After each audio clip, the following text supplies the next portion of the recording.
ప్రేక్షకులకు నమస్కారం. నేటి వార్తలకు స్వాగతం. కార్పొరేషన్ ఎన్నికల్లో కాంగ్రెస్ పార్టీ గెలుపొందడం ఖాయమని ఆశాభావం వ్యక్తం చేశారు మంత్రి జూపల్లి కృష్ణారావు.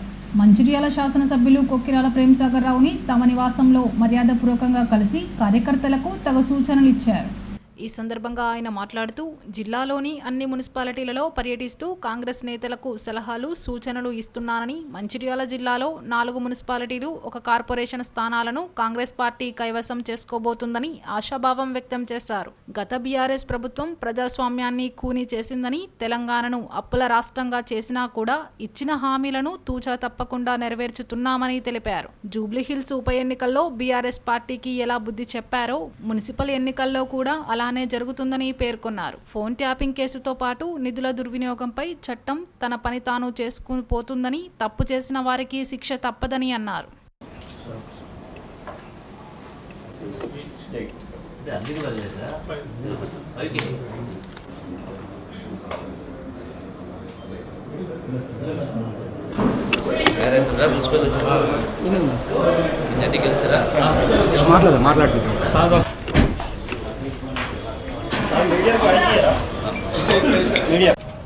అన్నింటికి అన్ని స్థానాలు కాంగ్రెస్ పార్టీ గెలవాలని, గెలవబోతుందని పెద్దపల్లి నియోజకవర్గానికి నాకు ఇన్ఛార్జిగా ఇవ్వడం జరిగింది. అందులో భాగంగా ఈరోజు మంచిర్యాలకు రావడం జరిగింది.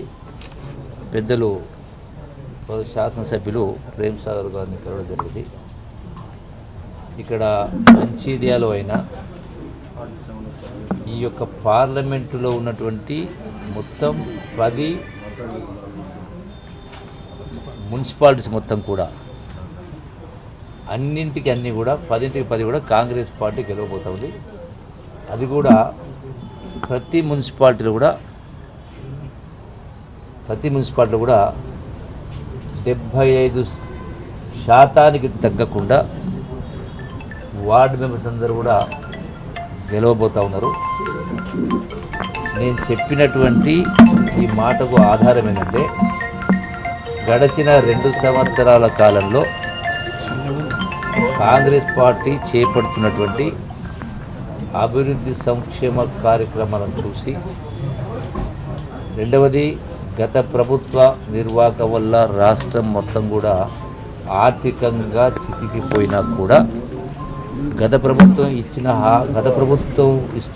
ఇచ్చినటువంటి ఏ ఒక్క స్కీమ్ను రద్దు చేయకుండా వాటి కొనసాగిస్తూనే మళ్ళీ అదనంగా చెప్పనటువంటి స్కీమ్స్ అన్నీ కూడా అమలు చేస్తున్న కారణంగా ఆయా వార్డులో కానీ ఆయా మున్సిపాలిటీలో కానీ ఇంకా అభివృద్ధి కొనసాగాలంటే రాబోయే 3 సంవత్సరాల పాటు కాంగ్రెస్ పార్టీ అధికారం ఉంది. ఆ తదనంతరం మళ్ళీ ఒక 5 సంవత్సరాలు కూడా కాంగ్రెస్ పార్టీ అధికారులకు వస్తుందనేటువంటి విశ్వాసం ప్రజలలో ఉంది. అందుకని వార్డులు అభివృద్ధి చెందాలన్నా, మున్సిపాలిటీలు అభివృద్ధి చెందాలన్నా ప్రతిపక్ష పార్టీలకు, అది కూడా విచ్చలవిడిగా గడిచిన 10 సంవత్సరాలు అధికారం వెలుగబెట్టిన నాయకులు విచ్చలవిడిగా ఆర్థిక విధ్వంసం, ప్రజాస్వామ్యాన్ని ఖూనీ చేసే కార్యక్రమం ఇవన్నీ జరిగిన నేపథ్యంలో ఈ రోజున మొన్న జరిగినటువంటి సర్పంచ్ ఎన్నికల్లో, అంతకుముందు జరిగినటువంటి జూబ్లీహిల్స్ ఎన్నికల్లో, నేను చెప్పడం కాదు, కేటీఆరే జూబ్లీహిల్స్ ఎన్నికల్లో ఉప ఎన్నికల్లో ప్రచారంలో భాగంగా జూబ్లీహిల్స్కి వచ్చి ఒక మాట అన్నాడు. గడిచిన 2 సంవత్సరాల కాంగ్రెస్ పార్టీ పరిపాలన పైన, ముఖ్యమంత్రి రేవంత్ రెడ్డి గారి పరిపాలన పైన రెఫరెండం అంటే ప్రజలు తీర్పు ఇవ్వబోతా ఉన్నారని కేటీఆర్ స్వయంగా మాట్లాడడం జరిగింది. మరి ఆయన చెప్పిన మాటలు రెఫరెండం, ప్రజాభిప్రాయం, ప్రజా యొక్క స్పందన, పరిపాలన పైన తీర్పు ఇవ్వబోతున్నారు అన్నాడు.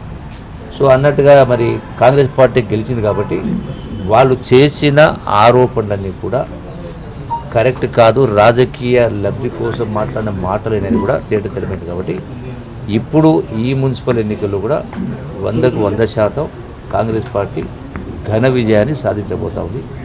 ఇక్కడ మంచిర్యాలలో కూడా అన్నిటికీ అన్ని స్థానాలు కాంగ్రెస్ పార్టీ గెలవబోతుందనేటువంటి సమాచారం నాకుంది, రిపోర్ట్స్ కూడా ఉన్నాయి. ఇంటెలిజెన్స్ రిపోర్ట్స్ కావచ్చు, సర్వీస్ కావచ్చు, అట్లాగే మా యొక్క నాయకుల కార్యకర్తల ఉత్సాహం కూడా అట్లే ఉన్నది. ఫోన్ ట్యాపింగ్ అయినా ఏ ట్యాపింగ్ అయినా, ఫోన్ ట్యాపింగ్ అయినా నిధుల ట్యాపింగ్ అయినా ఏ ట్యాపింగ్ అయినా ప్రభుత్వం చట్టాలు ఎవరికి చుట్టం కాదు. 100% ప్రభుత్వం చట్టపరంగా ఏం చేయాలో ఆ కార్యక్రమం చేస్తుంది. ఆయా సంస్థలు దానికి సంబంధించినటువంటి పోలీస్ యంత్రాంగం, ఇన్వెస్టిగేటివ్ టీమ్స్ ఇన్వెస్టిగేట్ చేస్తామని దాని ప్రకారమే నిర్ణయాలు ఉంటాయి. ఒకటి బాధాకరమైన విషయం ఏంటంటే బాధ అనిపిస్తూ ఉంది. ఇంతమంది ప్రాణత్యాగాలు చేసి తెలంగాణ రాష్ట్రం సాధించుకుంటే, యావత్ తెలంగాణ సమాజం సంఘటితమై తెలంగాణ రాష్ట్రం సాధించుకుంటే గొప్పగా పరిపాలించేది పోయి ఈ నీచమైనటువంటి దిగజారుడుతనం. ఏం కర్మ? మంది ఫోన్లు ట్యాప్ చేయడం కోసం వేరే పని లేకున్నదా ప్రభుత్వానికి? కరెక్ట్ కాదు కదా. ఈ ప్రజలకు సంబంధించినటువంటి వాళ్ళ యొక్క స్వేచ్ఛ, వాళ్ళ స్వేచ్ఛకు భంగం కలిగే విధంగా మరి మంది సంసారాల తొంగి చూడమే కదా, ఇది వాళ్ళకు తగింది కాదు. అందుకే బీఆర్ఎస్ పార్టీ పతనమైంది. మంచిర్యాల గోదావరి తీరంలో సమ్మక్క సారలమ్మ జాతర బుధవారం ఆరంభమైంది. పూజారులు పూజా కార్యక్రమాలు నిర్వహించి జాతర ప్రారంభించారు. జాతర సందర్భంగా భక్తులు పెద్ద ఎత్తున హాజరై అమ్మవారికి మొక్కుబడులు తీర్చుకున్నారు. అధికారులు భక్తులకు సౌకర్యాలు కల్పించారు.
అనుకున్నాడు కెమెరా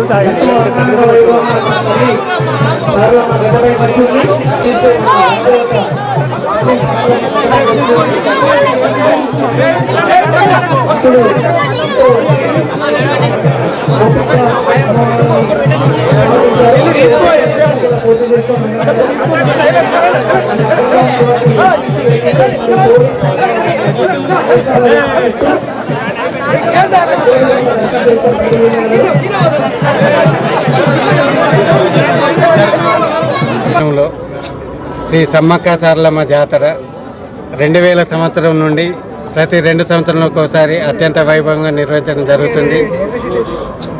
ఎప్పుడు కూడా శాసనసభ్యుల గారి సహకారములతో ఈ జాతరలు నిర్వహించడం జరుగుతుంది స్థానికంగా ఉన్నటువంటి శాసనసభ్యులతోనే. ఈ సంవత్సరం కూడా 2026 సంవత్సరంలో అత్యంత వైభవంగా నిర్వహించుటకు దాదాపు నెల రోజుల నుండి ఏర్పాట్లు చేయడం జరుగుతుంది. భక్తులకు ఎలాంటి అసౌకర్యం కలగకుండా పోలీస్ సిబ్బందితో కానీ మున్సిపల్ శాఖ వారితో పూర్తి సహాయ సహకారములతో ఏర్పాట్లు చేయడం జరుగుతుంది. ఈ సంవత్సరం 2026 ఇవాళ సారలమ్మ జాతర, సారలమ్మ అమ్మవారు గద్దె మీదకి వస్తున్నారు. రేపు గురువారం రోజున సమ్మక్క తల్లి గద్దె మీద వనప్రవేశం నుండి జనంలోకి వస్తున్నారు. శుక్రవారం రోజున గద్దెల అమ్మవార్ల మొక్కుబడులు చెల్లించుకుంటారు భక్తులు. తిరిగి శనివారం రోజున ఉదయం 11 గంటలకు తిరిగి వనప్రవేశం ఉంటుంది. కావున భక్తులు అధిక సంఖ్యలో విచ్చేసి శ్రీ సమ్మక్క సారలమ్మ జాతరను విజయవంతం చేయగలరని కోరుతున్నాం.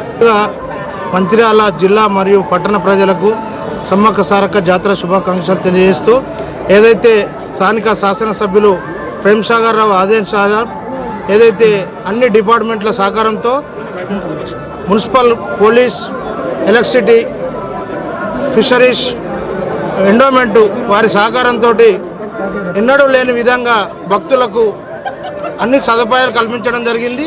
ఏదైతే త్రాగునీరు కానీ, స్నానాల ఘట్టాలు కానీ, మరుగుదొడ్లు కానీ, బట్టల మార్పిడి స్థలాలు కానీ, క్యూ లైన్లు కానీ, భక్తులకు ఎలక్ట్రిసిటీ సౌకర్యం కానీ ప్రతి ఒక్కటి ఎమ్మెల్యే ఆదేశానుసారం అన్ని డిపార్ట్మెంట్ల సమన్వయంతో ఈ జాతరను విజయవంతం చేయడానికి అందరూ కృషి చేయాలని కోరుకుంటూ, ఏదైతే భక్తులు వారి వారి మొక్కులను తీర్చుకున్నటకు ఈరోజు సాయంత్రము గద్దెపైకి సారలమ్మ రావడం జరుగుతుంది. రేపు సాయంత్రం సమ్మక్క తల్లి రేపు గద్దె మీదకి రావడం జరుగుతుంది. శుక్రవారం ఇద్దరు గద్దెల మీద వారి వారి దర్శనాలు ఉంటాయి. భక్తులు దాన్ని గమనించి వారి మొక్కులను సకాలంలో తీర్చుకొని క్యూ లైన్ పద్ధతులు పాటిస్తూ ప్రభుత్వానికి కానీ డిపార్ట్మెంట్లకు కానీ ప్రజలు కూడా సహకరించి, భక్తులు కూడా సహకరించి మీ మొక్కులను తీర్చుకొని ఎలాంటి అవాంఛనీయ సంఘటన లేకుండా మీరు ఏ విధంగా వచ్చిండ్రో ఆ విధంగా ఆయురారోగ్యాలతోటి అందరి ఇంటికి వెళ్ళి అమ్మవారి ఆశీస్సులు పొంది రాబోయే జాతరలో అందరి మొక్కులు అందరికీ అమ్మవారి కృప ఉండి ఆయురారోగ్యాలతో అష్టైశ్వర్యాలు ఉండాలని కోరుకుంటూ, ఈ ఏదైతే జాతరకు సహకరించిన ప్రతి ఒక్క డిపార్ట్మెంటుకు మా సేవా కమిటీ సభ్యులందరికీ పేరు పేరున ధన్యవాదాలు తెలుపుతున్నాం.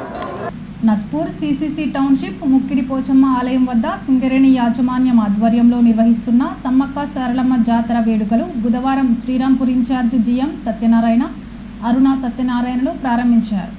ముక్కిడి పోచమ్మ గుడి వద్దకు కంకవరం నుండి సారలమ్మ దేవతను ఊరేగింపుగా తీసుకువచ్చి కోయ పూజారులు అమ్మవారిని ప్రతిష్ఠించారు. అనంతరం ఇన్ఛార్జ్ జిఎం సత్యనారాయణ దంపతులు పూజా కార్యక్రమం నిర్వహించారు. సమ్మక్క సారలమ్మ జాతరను దిగ్విజయం చేయాలని కోరారు. జాతరలో అన్ని వసతులను ఏర్పాటు చేసినట్లు తెలిపారు. చుట్టుపక్కల పరిసర ప్రాంతాల వారు అందరూ ముక్కిడి పోచమ్మ దగ్గర ఉన్న సమ్మక్క సారలమ్మ దేవతలను దర్శించుకోవాలని కోరారు. సమ్మక్క సారలమ్మ దేవతల దివ్య ఆశీస్సులు శ్రీరాంపూర్ ఏరియాలో ఉన్న ఉద్యోగులు, వారి కుటుంబ సభ్యులు, పుర ప్రజలపైన ఉండాలని కోరారు. ఈ కార్యక్రమంలో Srirampur area AITUC branch secretary Badi Saida, group agent Kurma Rajender, Indaram ఉపరితల గని ప్రాజెక్టు అధికారి A Venkateshwar Reddy, area security అధికారి జక్కారెడ్డి, కమ్యూనికేషన్ సెల్ అధికారి S Surender, senior PO Murali, deputy ప్రధాన కార్యదర్శి ముస్కె సమ్మయ్య, ఉపాధ్యక్షులు కొట్టె కిషన్ రావు, సేవా కార్యదర్శి శ్రీమతి కొట్టె జ్యోతి, ఆలయ పూజారి రమేష్, ఆలయ కమిటీ సభ్యులు తదితరులు పాల్గొన్నారు.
ఈ నెల 29న శ్రీరాంపూర్ ఆర్కేడ్ కాలనీ గీతా మందిర్ 34వ వార్షికోత్సవ వేడుకలు నిర్వహించడం జరుగుతుందని శ్రీమద్ భగవద్గీత సత్సంగ్ వెల్ఫేర్ సొసైటీ అధ్యక్షుడు దాసరి రాజేశం పేర్కొన్నారు.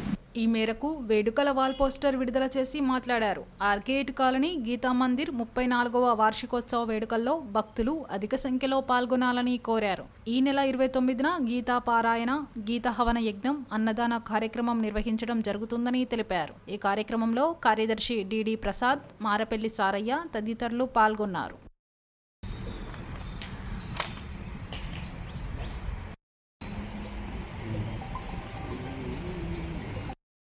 హరి ఓం తత్సత్. ఓం విశ్వశాంతి అర్థమై మన శ్రీరాంపూర్ ఏరియాలో గల ఆర్కేడ్ కాలనీ విఘ్నేశ్వర ఆలయ ప్రాంగణంలోని గీతా మందిరంలో గత 34 సంవత్సరాల నుండి గీతా అధ్యయనం చేస్తూ అనేక ధార్మిక ఆధ్యాత్మిక కార్యక్రమాలు జరుపుకుంటున్నాం.